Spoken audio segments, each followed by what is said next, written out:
कभी कभी आप लोग सोचते होंगे कि कितनी मेहनत करनी पड़ती है गेट में रैंक लाने के लिए, है ना। तो मेहनत तो करनी पड़ेगी ना, बिना फोर्स के एक्शन नहीं होता ना, ये तो नेचर का भी रूल है। यदि कुछ पाना है तो उसके अकॉर्डिंग मेहनत भी तो करना पड़ेगी। और कभी कभी आप में से बहुत सारे लोग सोचते होंगे यार इतना इजी है क्या सब्जेक्ट, इतना आसानी से सब कुछ तो समझ में आ रहा है, फिर रैंक क्यों नहीं आएगी। तो बेटा बिल्कुल सही सोच रहा है, ऐसा ही सोचना है, एकदम ईजी है। और ऐसे ना केवल मैथमेटिक्स ईजी है, सारे सब्जेक्ट्स आपके रिस्पेक्टिव ब्रांच के सब ईजी हैं, एकदम मक्खन की तरह सब कुछ समझ में आएगा आपको। शर्त सिर्फ इतनी होती है कि जो भी पढ़ा है ना उसे याद रखना पड़ता है। जो याद रख के दिमाग में फिट कर लिया और ढेर सारी प्रैक्टिस कर लिया, उसी की रैंक आ जाती है। सीधी सी कहानी है। चलो आ जाते हैं हमारे टॉपिक्स पे। लास्ट टाइम हमने ये देखा था, आई थिंक कुछ क्वेश्चंस हमने लिए थे, हाँ, और क्वेश्चंस हमने बहुत महत्वपूर्ण पॉइंट समझे थे। वो यहाँ पे मैंने क्या लिख दिया, number of linearly independent eigen vectors formed by repeated eigen value lambda are given by this is the formula given by me. सारी चीज़ को इंटायर जो भी हमने सीखा उसको फिर से सम अप कर दे रहा हूँ मैं आपके लिए। ये एक टाइप से रिवीजन टाइप का आपके लिए हो गया है कि नहीं। देखो सपोज आपके पास एक मैट्रिक्स है और वो जो मैट्रिक्स है वो है n क्रॉस n का मैट्रिक्स। ठीक, आप इस मैट्रिक्स की आइगन वैल्यू फाइंड करने जा रहे हैं, है ना। दो सिचुएशन हो सकती है कि इसकी आइगन वैल्यूज डिस्टिंक्ट हो सकती है। अब पूरा रोड मैप बनेगा, पूरा ट्री बनेगा वेक्टर तक, वेक्टर के इंडिपेंडेंट होने तक। आपने इस n क्रॉस n की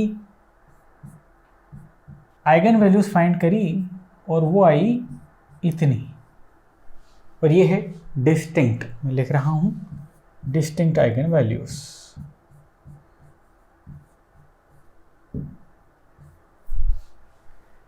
ये एक केस हो सकता है और एक केस दूसरा भी हो सकता है। और दूसरे केस में ये है कि ये रिपीटेड आइगन वैल्यूज हो सकती हैं। लिख रहा हूँ मैं लेम्डा 1, लेम्डा 2 रिपीटेड हो सकती है। समझ रहे हैं बात को। यदि आपकी आइगन वैल्यूज डिस्टिंक्ट निकली तो फिर तो हमें कोई परेशानी नहीं है। परेशानी क्या कि इसके बाद जो वेक्टर कैलकुलेट करोगे, कौन से वेक्टर जी, आइगन वेक्टर्स सर, ये है eigen values, we are going to calculate eigen vectors. So ये सारे आइगन वेक्टर्स लीनियरली इंडिपेंडेंट होंगे, यही हमने दिया ना। लिख लो जरा, लीनियरली इंडिपेंडेंट। ये बात हमें एकदम क्लियर थी कि आइगन वेक्टर से साहब, और जितनी ही आइगन वैल्यूज है उतने ही वेक्टर हैं, कहने का मतलब। ठीक है, इस केस में when distinct, so number of, ये हैश है for number of eigen values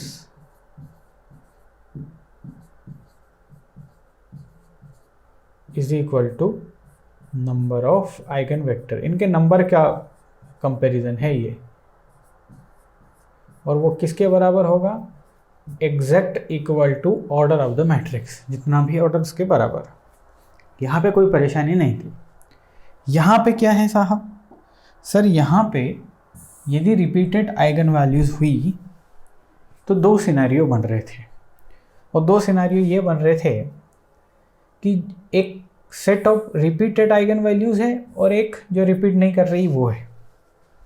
इसको एग्जाम्पल से समझा देता हूँ मैं, मान लेता हूँ, एक्चुअली प्रॉपर मान लेता हूँ कि सपोज हमारे पास है लेम्डा 1, लेम्डा 2 और एक है लेम्डा 3 सपोज ये है हमारे पास।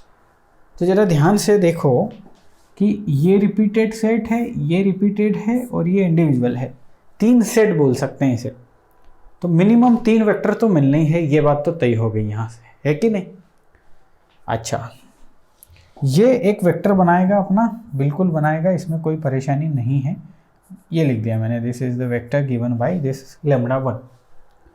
अब ये सेट कैसे वेक्टर बनाएगा, ये कैसे पता करेंगे। सिंपल सा फॉर्मूला है कि ये कितने नंबर ऑफ वेक्टर्स प्रोड्यूस करेगा, उसका फॉर्मूला क्या दिया हमने कि order of the matrix minus rank of what A minus this lambda 2i। यहाँ से हमें पता लग जाएगा कि हमारे पास कितने वेक्टर हमें मिलेंगे। अच्छा जी, और यहाँ से हमें पता लग जाएगा इसके लिए भी रिपीटेड वैल्यू लेम्डा 3 के लिए भी कि हमारे पास नंबर ऑफ वेक्टर्स कितने होंगे, n minus rank of a minus lambda 3i, isn't it? Okay, अब देखो जरा ध्यान से, बहुत ही महत्वपूर्ण बात बोलने जा रहा हूं। ये जो है रिपीटेड वैल्यू 2 है ना, ये lambda 2 two times repeated value है। तो ये भाई साहब 2 वेक्टर्स प्रोड्यूस कर सकती है और मिनिमम 1 है कि नहीं? मिनिमम 1 तो होगा ही होगा। एक ऐसा इंडिविजुअल वेक्टर हो सकता है जो दोनों के लिए सेम हो, या फिर दोनों के लिए 2 वेक्टर्स मिलेंगे। तो मिनिमम में कितना मिल सकता है? 1, और मैक्सिमम कितना मिल सकते हैं? 2। Let's come over here. 3 repeated eigen values हैं। इन 3 रिपीटेड आइगन वैल्यूज के लिए भी मिनिमम 1 वेक्टर तो मिलेगा ही मिलेगा, लेकिन 3 भी मिल सकते हैं। वो कैसे डिसाइड होगा? कौन डिसाइड करेगा? ये डिसाइड करेगा। अब जो मैंने कहा कि मैक्सिमम इसके लिए 3 वेक्टर मिल सकते हैं, कोई एग्जांपल लिया कि हमने नहीं लिया, तो क्या आप क्रॉस वेरीफाई कर सकते हैं? बिल्कुल कर सकते हैं। लेकिन ये बात समझ में आ गई कि रिपीटेड के लिए पंगे हैं, नॉन रिपीटेड के लिए तो कोई दिक्कत है ही नहीं। अब सपोज इसने 1 प्रोड्यूस किया, इसने 2 प्रोड्यूस किए, इसने 3 प्रोड्यूस किए, टोटल कितने वेक्टर आ गए साहब? सर टोटल वेक्टर आ गए 1 2 3 4 5 6, और वो सारे के सारे लीनियरली इंडिपेंडेंट होंगे, बशर्ते वो सारे हों। 6 यदि आइगन वैल्यूज है तो 6 आइगन वेक्टर मिल जाएं तभी वो लीनियरली इंडिपेंडेंट बोलेंगे। 5 मिल जाए तो वो रिलेवेंट है ही नहीं उनको बोलना ये लीनियरली इंडिपेंडेंट है या नहीं, रिलेवेंसी खत्म। याद रहेगी बात? ठीक है। अब एक और बहुत ही महत्वपूर्ण कॉन्सेप्ट के बारे में चर्चा करेंगे और यहीं पे कर लेते हैं क्योंकि इंपॉर्टेंट चीज हमने लिखी हुई है। ठीक है, आइए जरा, ये 2 टर्म मैंने लिख ली, algebraic multiplicity and geometric multiplicity. समझिएगा ध्यान से, एग्जाम्पल ले रहा हूं, उस एग्जाम्पल से इन दोनों टर्म को समझाऊंगा। आपने एक मैट्रिक्स लिया और उस मैट्रिक्स की आइगन वैल्यू जब आप फाइंड करने गए तो वो I lambda 1, lambda 2, lambda 2 and lambda 3। ये आई साहब, या लेम्डा 3 मत लीजिए, यही 3 ही ले लीजिए आइगन वैल्यूज। तो आप यहाँ पे देखेंगे ध्यान से कि ये लेम्डा 2 है, ये कितने बार आई भाई? 2 टाइम्स। यस और नो? Lambda 2 times. तो ये कहा जाएगा कि लेम्डा 2 आइगन वैल्यू की एल्जेब्राइक मल्टीप्लिसिटी 2 है। तो एल्जेब्राइक मल्टीप्लिसिटी का मतलब क्या हो गया? Number of times particular eigen value repeated, number of times particular eigen value repeated, 1 2 time, so that we call the algebraic multiplicity. लिख लेंगे? हाँ बिल्कुल लिख लेंगे sir. This is the algebraic multiplicity, number of times eigen value repeated. Okay, और ये particular eigen value के लिए दिया जाएगा। मान लो इसके बाद लेम्डा 3 लेम्डा 3 लेम्डा 3 लिख लेता तो रिपीटेड लेम्डा 3 के लिए एल्जेब्राइक मल्टीप्लिसिटी कितनी हो जाती? 2 हो जाती। ठीक है साहब। ओके, अब नेक्स्ट क्या हुआ कि आप आइगन वेक्टर फाइंड करने गए तो इसके लिए आइगन वेक्टर तो x1 आ गया है, इसमें तो कोई दिक्कत नहीं है।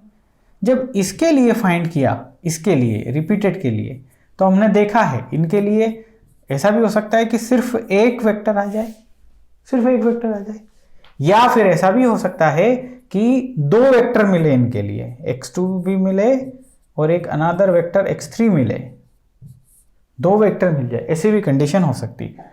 तो ये जो नंबर ऑफ टाइम्स ये जो वेक्टर लीनियरली इंडिपेंडेंट वेक्टर्स जो मिल रहे हैं, क्या number of times linearly independent vectors comes is called the geometric multiplicity. मतलब इस केस में ये जियोमेट्रिक मल्टीप्लिसिटी कितनी है?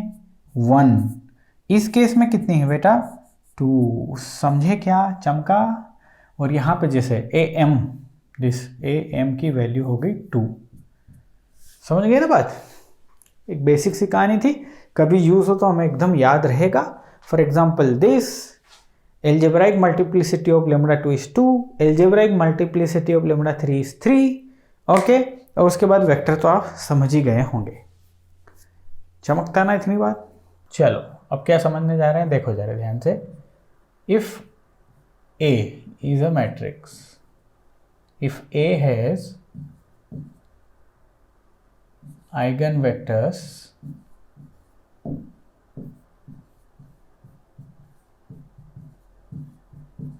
as x1 and x2, एक मैट्रिक्स हुआ और उसके आइगन वेक्टर्स है x1 एंड x2, तो माय डियर फ्रेंड्स बड़े मजे की बात है कि अब आप चाहे ए स्क्वायर कैलकुलेट कर लो या any power of A calculate कर लो, एनी पावर, सबका आइगन वेक्टर्स जो होगा वो वही होगा। ये मतलब ए के आइगन वेक्टर सीधी x1 और x2 है, तो ए स्क्वायर या ए की पावर एनी पावर ले लो, A cube, A to the power 4, A की पावर 5, सभी के आइगन वेक्टर्स यही होंगे। मतलब इनके आइगन वेक्टर्स भी x1 एंड x2 ही होंगे। आगे बात समझ में? अच्छा, तो सर सेम टू सेम कहानी फिर तो इसके लिए भी वैलिड है क्या कि a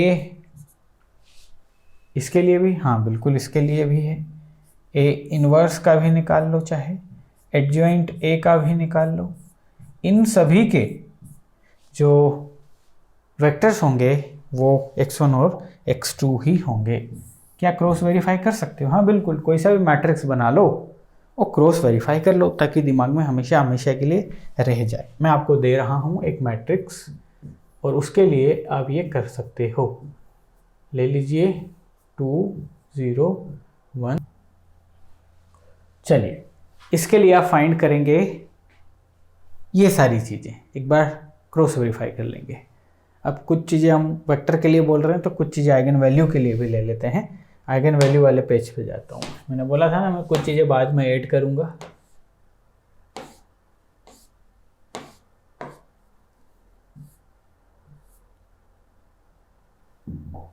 यहाँ आ जाते हैं। ये सारी चीज़ें हमने देख ली थी कि भाई ये इसकी क्या होगी। अब यहाँ पे एक और चीज़ ऐड कर लीजिए।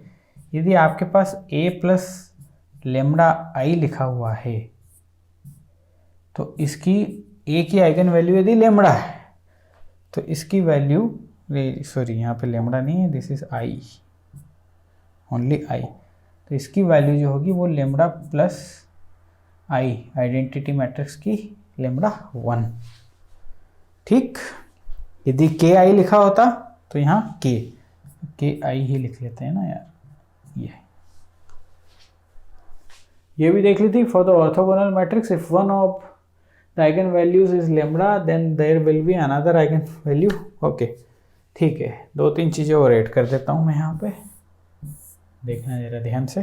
प्रॉपर्टीज काम आएगी, प्रॉपर्टीज से आप सारी चीज़ें बना दोगे। और सबसे ज़्यादा प्रॉपर्टी जो काम आएगी आपको वो आएगी कि किसी भी मैट्रिक्स के ट्रेस जो होती हैं, यानी कि summation of the diagonal elements is equal to summation of the eigenvalues, and multiplication of the eigenvalues is nothing but the determinant of the matrix। very important property है। अभी ढेर सारे क्वेश्चन हम वहाँ से करने वाले हैं। चलिए फिलहाल यहाँ आ जाइए। देखो सपोज आपके पास होता प्रॉपर्टी का, इसका नाम दे देते हैं vi। यदि आपके पास एक ऑर्थोगोनल मैट्रिक्स होता तो ऑर्थोगोनल मैट्रिक्स की एक्चुअली हम आइगन वैल्यूज देख रहे हैं। तो ऑर्थोगोनल मैट्रिक्स की कंडीशन यदि आपको पता होगी तो वो कंडीशन है this is nothing but the identity, है ना। तो चलो ए की आइगन वैल्यू लेमडा है, ए ट्रांसपोज की भी लेमडा है और आइडेंटिटी मैट्रिक्स के लिए 1 आएगा। तो यहाँ से देखो जरा ध्यान से कि lambda square is equal to 1, यानी कि lambda is equal to plus minus 1, या तो +1 होगी या -1 होगी in case of orthogonal matrix.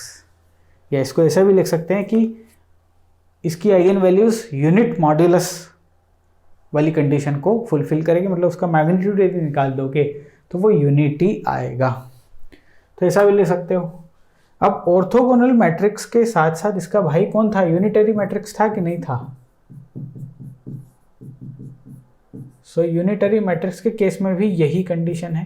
And now you know unitary matrix क्या है, याद करो, थोड़ा जोर दो। ओके, अब मैं आइडेम्पोटेंट मैट्रिक्स ले लेता हूँ और उसका देखता हूँ जरा। ओके, आइडेम्पोटेंट मैट्रिक्स क्या था, ए स्क्वायर बराबर A. Idempotent, very important movie, बार बार दबाना है ना। इसका क्या है भाई, lambda square is equal to lambda. So इसको यदि यहाँ ले लेंगे तो lambda lambda minus 1 is equal to 0। तो लेमड़ा इज इक्वल टू या तो 0 या 1, बस या तो 0 या 1। आइडेम्पोटेंट मैट्रिक्स की आइगन वैल्यूज या तो 0 होगी या 1 होगी, ठीक है। इसके बाद लेंगे इन्वोल्यूटरी मैट्रिक्स। इन्वोल्यूटरी मैट्रिक्स क्या था साहब, कि A square is equal to identity, तो this is lambda square is equal to 1। तो यहाँ पे भी सिचुएशन क्या आ गई, प्लस माइनस 1। तो यहाँ पे भी plus minus 1 is the eigen values in case of involutory matrix. तो किसी भी प्रकार का मैट्रिक्स आपको दे दिया जाए तो ये चीज़ आप ध्यान रखना है ना। अब एक और महत्वपूर्ण मैट्रिक्स की हम बात करेंगे, that is the symmetric matrix. Symmetric matrix, देखो सिमेट्रिक मैट्रिक्स बहुत इंपॉर्टेंट है गेट पॉइंट ऑफ व्यू से, क्योंकि बल्क क्वेश्चन इससे पूछे गए हैं। क्या है इसमें कंडीशन, देखो यदि आपके पास रियल सिमेट्रिक मैट्रिक्स हुआ, ध्यान से सुनना, रियल सिमेट्रिक मैट्रिक्स यदि आपके पास है तो इसकी आइगन वैल्यूज जो है ना वो ऑलवेज रियल होगी। इसकी आइगन वैल्यूज ऑलवेज रियल होगी, ध्यान से, eigen values always real, real के अलावा और कुछ भी नहीं, क्योंकि आइगन वैल्यू इमेजिनरी भी हो सकती है, कॉम्प्लेक्स भी हो सकती है, लेकिन इस केस में आइगन वैल्यूज आर रियल। बहुत ध्यान से समझना इस चीज़ को, और कोई सा भी एक एग्जांपल लेके कर देना। मैं इसलिए नहीं करूँगा क्योंकि क्वेश्चन आ ही रहे हैं हमारे आगे सामने, वहाँ पे हम ढेर सारा देख लेंगे। तो ये सबसे महत्वपूर्ण पॉइंट था। अब क्या होगा कि इसकी जो रियल आइगन वैल्यूज़ है उसके रिस्पेक्ट में आप आइगन वेक्टर्स निकालेंगे ना, यस और नो। तो वो आइगन वेक्टर्स जो होंगे वो ऑर्थोगोनल होंगे, ऑर्थोगोनल टू ईच अदर। ये ऑर्थोगोनल होंगे साहब। सर क्या क्या बोले जा रहे हो ये सब, ऑर्थोगोनल। ऑर्थोगोनल मतलब ये कि सपोज दो है, x1 और दूसरा है x2, तो ये कंडीशन सेटिस्फाई करेंगे, ये ऑर्थोगोनलिटी की कंडीशन है। वेक्टर जब पढ़ेंगे कैलकुलस में तब समझेंगे ऑर्थोगोनलिटी क्या है। अभी फिलहाल ये समझिए, परपेंडिकुलर दो वेक्टर हुए, दो यदि परपेंडिकुलर हुए तो ये कंडीशन मैट्रिक्स में सेटिस्फाई करेंगे, x1 गुना x2 का ट्रांसपोज और उसकी वैल्यू 0 आ जाएगी। तो सिमेट्रिक मैट्रिक्स के लिए बहुत ही महत्वपूर्ण कंडीशन है कि आइगन वेक्टर्स ऑर्थोगोनल होंगे और आइगन वैल्यूज रियल होंगे if you have real symmetric matrix. समझ गए ना बात? ठीक है साहब, समझ में आ गया। 2-3 चीज़ें और ऐड करेंगे क्योंकि गेट की पूरी कहानी प्रॉपर्टी बेस्ड है। हम प्रॉपर्टी में एकदम स्ट्रॉन्ग रहेंगे ना, सारे क्वेश्चन को किल कर देंगे। बहुत ज़्यादा परसेंट अब क्वेश्चन सिर्फ क्वालिटी से आप, सिर्फ प्रॉपर्टी से आप सॉल्व कर देंगे, तो प्रॉपर्टी एक भी मिस नहीं होनी चाहिए, ठीक है। कोई विशेष नहीं, कोई एक्स्ट्राऑर्डिनरी है, सामान्य सी चीज़ें याद रह जाएगी हमें, ठीक है ना। अब देखो अगला पॉइंट है, पॉइंट नंबर X ले लेते हैं। A एंड B ये दो मैट्रिक्स हैं और दोनों इन्वर्टिबल मैट्रिक्स हैं जिनका इन्वर्स संभव है। ध्यान से सुनना, दोनों जो है वो इन्वर्टिबल है।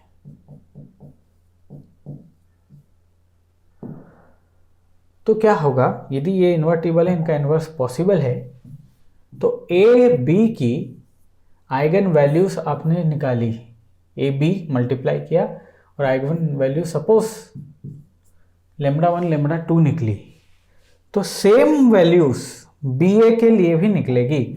यदि आप बी ए कर लोगे ना तो भी सेम निकलेगी।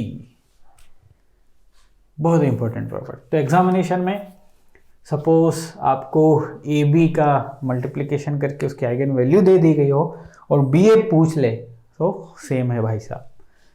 ना केवल ये, यदि A इनवर्स B को भी ले लूं और इनकी भी ये है, सो BA इनवर्स की भी यही होगी, BA इनवर्स। समझिएगा ध्यान से, ठीक है।